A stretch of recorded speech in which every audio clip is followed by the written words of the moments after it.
flow. We'll show you what we've come to know on board while sailing wisdom.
Burial ground holds soldiers from the Revolutionary War, the War of 1812, the Civil War. It's a very historic burial ground, and it's actually really beautiful too.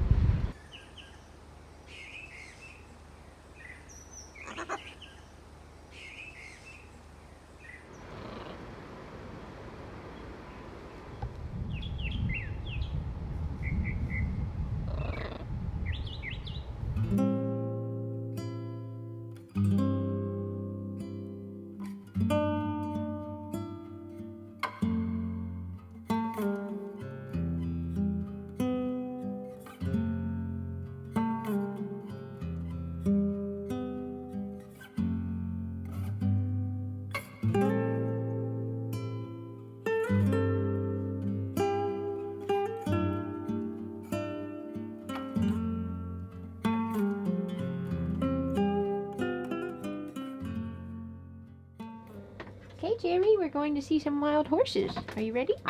It's your second wild horse experience. Yesterday we went through town and we enjoyed exploring the town of Beaufort, and now we're going to go to an island that we're anchored right next to where they allegedly have wild horses. They're smaller, they're like wild ponies. It's not like Cumberland Island, it's a different story, and we're going to take you along with us. And I can attest to the whole there are horses here, because this morning when I was readjusting our anchor, because we've been having some snagging issues on the bottom, which has been making us sit weirdly in the currents and winds, I saw 4 horse pony things tromping through the grass, eating stuff.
today we're going to the farmer's market. Apparently there's a good one here. We're hoping to get some local produce, but we'll see. The last farmer's market we went to was only arts and crafts and no produce. So either way, it'll be nice to walk around and meet people.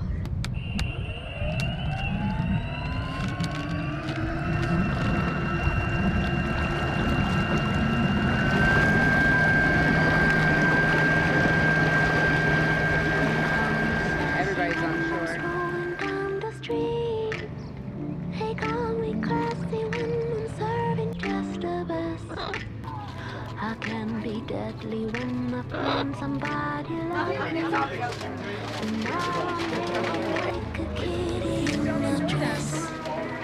Don't call me mean, I just... That was one of the better farmers markets that we found. It's the Beaufort Farmers Market. It's a great place to get produce and fun little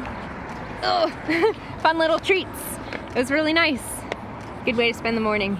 Yeah, so now we're gonna go back to the boat and we're gonna go check out our friend who has an electric setup. He's got an Alberg 37 with an electric motor, and we're gonna see what his setup looks like. Yeah, I can't wait.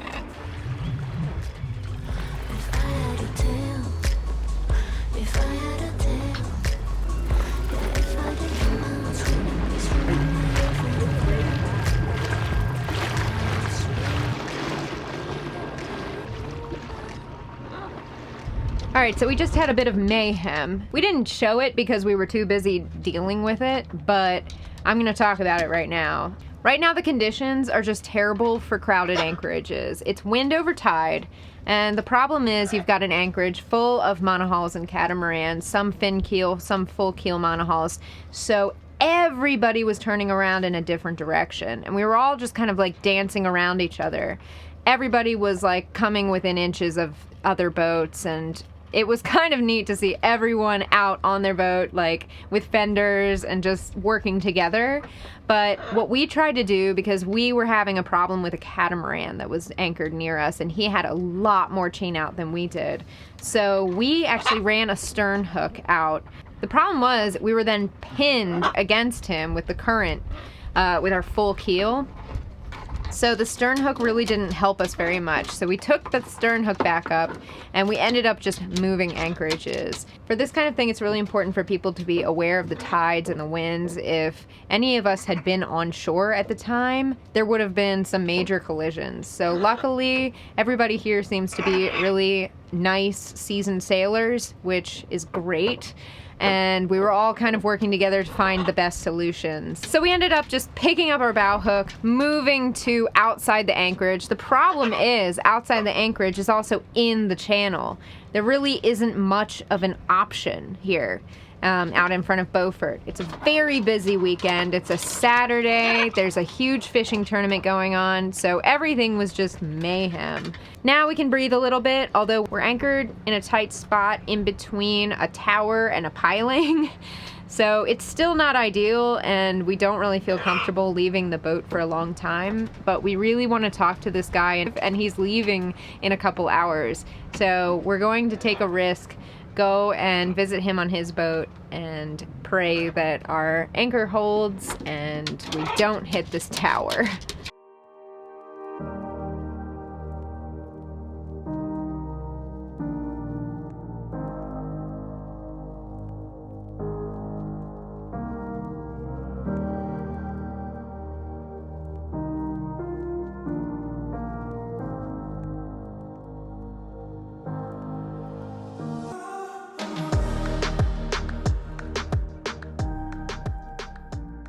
It's an Alberg 37. He's got it powered by Tesla batteries and a home-built electric motor system. So it's a 20 kilowatt oil-cooled motor, and it's a really cool setup. This is particularly interesting to us since we have an Alberg and we plan on converting it to an electric drive. So we're trying to get as much information as we can from as many people as we can to make this the best possible cruising electric boat. Yeah. So this setup, it's really new for the guy. He hasn't actually done a range test because the same issue we've had. It took us forever to actually do a proper range test because there's current or wind or all these factors. And he does offshore hops. So he uses the electric motor to motor in the inlet and anchor. And that's it. And for that, it's been working great. He's got a ton of solar. He does, electric cooking with the induction cooktop. Like, he's got a really awesome setup. So we're really stoked for when we get back to Maryland and start rebuilding Windpuff. It was really cool to see the way he's got everything set up and how he has chosen to use his electronics, because it's very different from us. We tend to use all of our power in our motor, whereas he uses all of his power in The boat. Yeah, essentials like a toaster oven, and he uses all electric induction cooking and stovetops. He's got a big computer that does stuff. It's the open CPN thing that everyone loves. He's got that. Like, it's really, really cool setup. Yeah, so it's just interesting because we share the same philosophy about sailing, and that's the reason that we've both ended up being electric, but we use it in very different ways. Yeah.